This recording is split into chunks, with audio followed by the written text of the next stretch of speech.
নমস্কার বন্ধুরা, আপনারা দেখছেন কুণাল পাড়ুই টেক চ্যানেল। আমি আছি কুণাল। আপনারা আজকে যে ভিডিওটা দেখবেন সেটা হচ্ছে কি করে আপনারা free service job card warranty claim করবেন। তো আপনারা দেখুন ভালো করে, যদি বুঝতে না পারেন কমেন্ট করে জানাবেন। আর আপনারা ভিডিওটা শুরু থেকে শেষ পর্যন্ত পুরোটা দেখবেন ভালো করে। যদি কোনো জায়গায় স্কিপ করে যান তাহলে কিন্তু ভিডিওর বিষয়বস্তুটা আপনারা মিস করে যাবেন। তো চলুন শুরু করা যাক আজকে ভিডিও।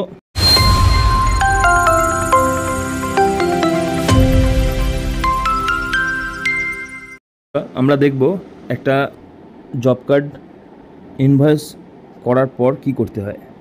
আগে আমরা চেঞ্জ অর্ডারে ঢুকলাম, চেঞ্জ অর্ডারে ঢুকে জব নাম্বারটা দিলাম, জব কার্ড অর্ডার নাম্বার দেওয়ার পর এন্টার করব।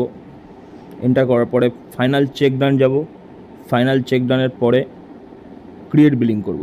ক্রিয়েট বিলিং সাকসেসফুলি ক্রিয়েট হয়ে যাওয়ার পরে দেখুন ক্রিয়েট বিলিং করছি। এরপরে আমরা যাব ওয়ারেন্টি ট্যাবে।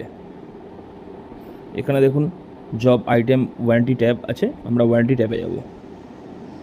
এত পর্যন্ত দেখলেন আপনারা, বিল আমরা ইনভয়েস করলাম। ইনভয়েস করার পরে এবার আপনাদেরকে যেটা করতে হবে, ওয়ারেন্টিতে আসতে হবে। Warranty category, warranty claim type যেখানে আছে সেখানে LFSC করতে হবে। আর ওয়ারেন্টি ক্যাটাগরি আপনারা যেখানে স্প্লিটে যে ওয়ারেন্টি ক্যাটাগরি দিয়েছিলেন সেই এখানেও সেটাও দিতে হবে। আমি ওখানে 1P দিয়েছিলাম, PDI, তো তার জন্য এখানে ওয়ারেন্টি PDI দিলাম। স্প্লিট নাম্বারে এসে সিলেক্ট করলাম, ডিফেক্ট করে এসে পাশে যে পি ক্যাবলেট আছে পি ক্যাবলেটে ক্লিক করলাম। ক্লিক করার পর এখানে কন্ট্রোল F করে লিখলাম PDI। PDI লেখার পর দেখুন গ্রিন চিহ্নতে PDI আসছে, ওখানে সিলেক্ট করলাম। সিলেক্ট করার পর চুজ এন্ট্রি করলাম, তারপর এন্টার করলাম।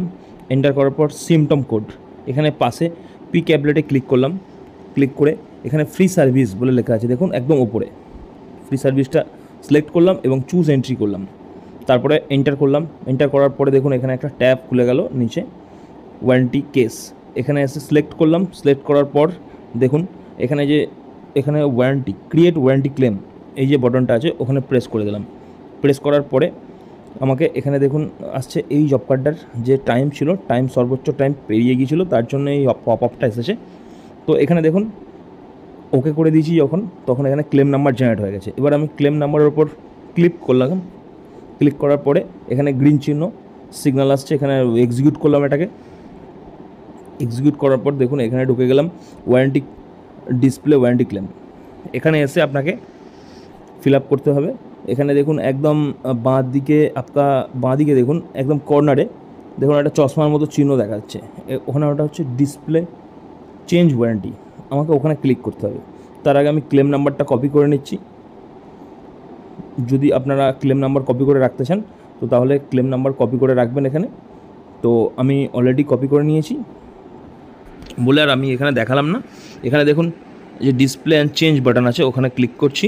ক্লিক করার পর এখানে এটা রিফ্লেক্ট করবে। দেখুন এখানে রিফ্লেক্ট করে গেছে, যেগুলো আবজা ছিল সেগুলো সব দেখা যাচ্ছে। তো এখানে এসে আমাকে অ্যাডিশনাল ডেটা যেটা আছে এখানে পুরোটা আমাকে ফিল আপ করতে হবে। কন্ডিশন অপারেটিং কন্ডিশনে গিয়ে ফিল আপ করলাম। লোড ক্যারিড 800 করে দিলাম, স্যাটেল মোড পার্টস করে দিলাম কিংবা ক্যাশ করে দিলাম, কোনো অসুবিধা নেই। কিলোমিটার পার ডে 100 করে দিলাম। এটা আপনারা সব ক্ষেত্রে ফ্রি সার্ভিস ক্ষেত্রে আপনারা করতে পারেন, যে গাড়ি যত দূর চলবে তত কিলোমিটার আপনি পার ডে হিসাবে বসিয়ে দেবেন। দেখুন এখানে রিসিভ ফেল পার্ট চাইছে, এখানে আমি নো করব, কারণ হচ্ছে ফ্রি সার্ভিস আমার PDI জব কার্ড হয়েছে, ফ্রি সার্ভিস হয়েছে। তো আমি এখানে কোনো পার্ট ওয়ারেন্টি করিনি, শুধু লেবারটাই আমরা ক্লেম করব। তো তার জন্য আমি এখানে নো করব। কাস্টমার ভয়েসে দিচ্ছি PDI চেক আপ। অবজারভেশনে লিখছি we check PDI check seat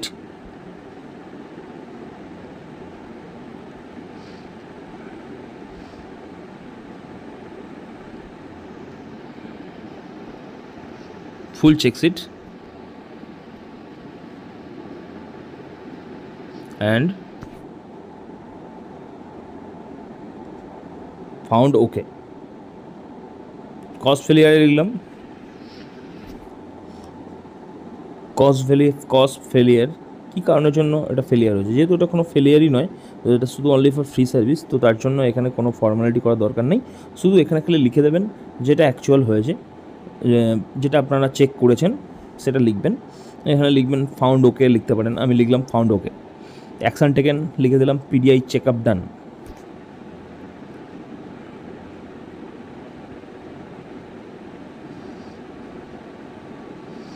লিখলাম, লেখার পরে এখানে দেখুন সেন্ট ওপরে দেখুন একদম চলে আসবে, যেখানে চশমার চিহ্ন আছে এখানে দেখুন সেন্ড ক্লেম টু ওইএম, এখানে আপনাকে প্রেস করতে হবে। প্রেস করার পর এরকম ইন্টারফেস আসবে, এরপর আপনাকে সেভ করতে হবে। সেভ করার পরে আপনার ওয়ারেন্টি ক্লেম সাকসেসফুলি ক্রিয়েটেড হয়ে যাবে। দেখুন আমি এখানে সেভ দিলাম, সেভ দেওয়ার পর ওয়ারেন্টি ক্লেম সেভ সাকসেসফুলি দেখাচ্ছে। তো উপরে দেখুন প্রসেস স্ট্যাটাস যেখানে আছে ওখানে দেখুন রেড চিহ্ন মার্ক করছে, ওখানে B010 এটা আপনাকে করে দেখতে হবে। B010 আসবে এখানে। তো দেখুন এখানে দেখুন পরিষ্কার করে দেখা যাচ্ছে ক্লেম সাকসেসফুলি ক্রিয়েটেড হয়ে গেছে এবং ওইএম ক্লেম নাম্বারও জেনারেট হয়ে গেছে এখানে। তো আপনারা আশা করি সব ভালো করে বুঝতে পেরেছেন। তো এই একই রকমভাবে আমরা সমস্ত ফ্রি সার্ভিস ওয়ারেন্টি ক্লেম করতে পারবো। তো এর বিনিময়ে আপনারা এই যখন B010 চলে আসবে ক্লেম সেন্ড টু রিম্বার্সার, যখন চলে আসবে স্ট্যাটাসে, তখন আপনারা জানবেন আমাদের ক্লেমটা সাকসেসফুলি ক্রিয়েট হয়ে গেছে এবং 15 দিন পর আমাদের কাছে ক্রেডিট নোট জেনারেট হয়ে যাবে এই ক্লেমের এগেনস্টে। তো আশা করি সবাই বুঝতে পেরেছেন। তো ভালো থাকবেন বন্ধুরা, আজকের ভিডিওটা এইখান পর্যন্তই। তো আশা করছি নেক্সট ভিডিওতে আবার একটা নতুন টপিক নিয়ে আসতে পারবো। আপনারা জানাবেন আপনাদের কি শেখার ইচ্ছা আছে, তো আমরা সেই রকমভাবেই ভিডিও বানাবো।